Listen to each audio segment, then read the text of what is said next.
Having started my business as a young entrepreneur, I started my first business just before my 26th birthday. And it's 27 years now since I've been building my business group. And one of the things that's helped us over the years is building with a vision, building a company with character, building a company with value systems, building such that at the end of the day, the name of the company represents something. So when we're talking about brands, you need to understand that at the end of the day, the essence of your business is communicated by the integrity of your brand. And when people trust the name of your company, they trust it not for the name alone. They trust it based on the character that the name represents. They trust it based on the value system that the name brings to you. We're not in business for the short haul. We're in business for the long haul.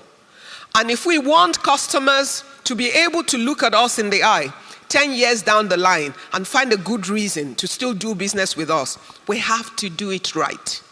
We have to deliver the quality. Why? Because over time, sometimes there's a part of the value chain where it will seem like you're losing because you're doing those things right.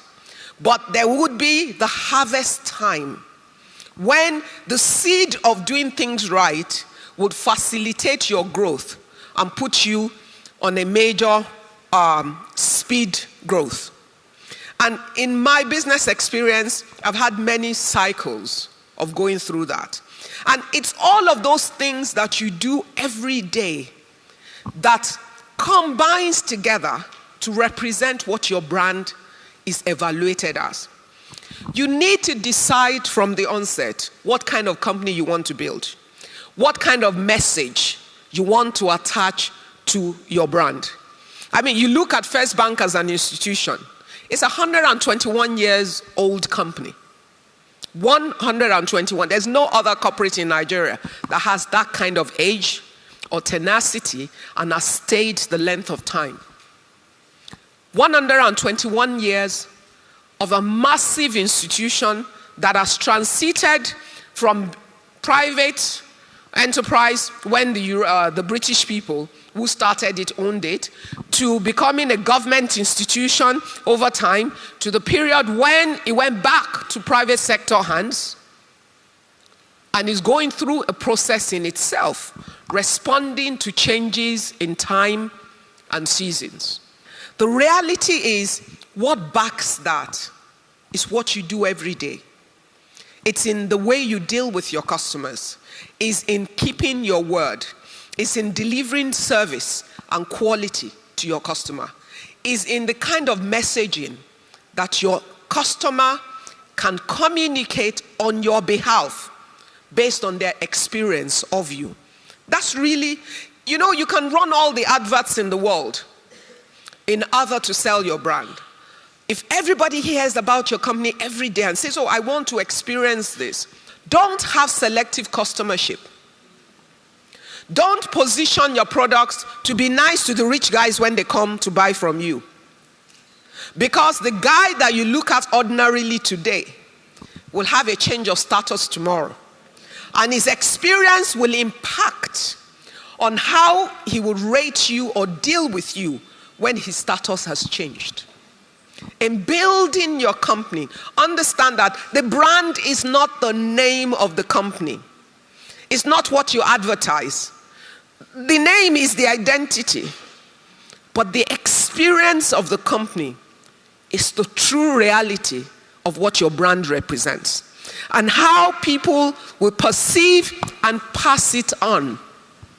Referral is bigger than $10 million of advertisement budget. This is the truth. So my business grew on the back of that. There's one product that we're the biggest in the market on, but most people don't know. When you walk through the entrance of any bank, those bulletproof security doors that you walk in through. I have been doing it for 20 years. We introduced it into this country. We're the largest and the biggest. And as of 2 years ago or 3 years ago, I went into Italy. The company that was producing for us went bankrupt, and I took over the whole operation, and so we own the back end in Italy now. Brand is not the name of the company. In my understanding, it is the value and the equity that the company delivers to the customer, and is backed up by the things that you do every day. And it's not about the size of your company. It's about the experience you deliver to the customer. What you don't learn to do in your early days, it becomes more difficult for you to do as you grow bigger. In fact, when you're small and cute, is when you can be more engaging with the customer. You know, one of the biggest opportunities I had to grow my business came from a customer. Because in my 20s, there was a point where I was so frustrated with the business. We were doing everything, but we could not do things. I didn't get the satisfaction I wanted because there were so many things against us and there was so much we didn't have. I was a young woman in my 20s. Which bank will give you money? Interestingly, look at life.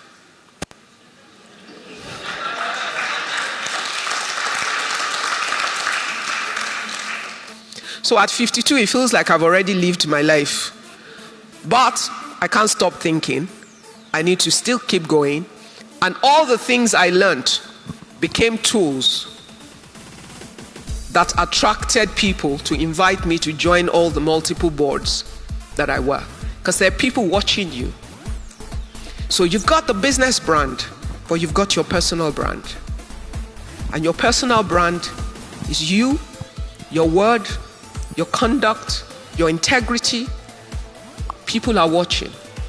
They're listening. They're observing. They see where you start. They see where you end. Everybody thought young women can't prosper except they're sleeping with the guys. I made 2 decisions as I was starting. As a young, skinny girl, I was never going to sleep with any man to get a job, nor was I ever going to pay a bribe. They told me it was a perfect formula for failure. Well, 27 years after, I've proven it's a perfect formula to succeed. And to succeed sustainably for the long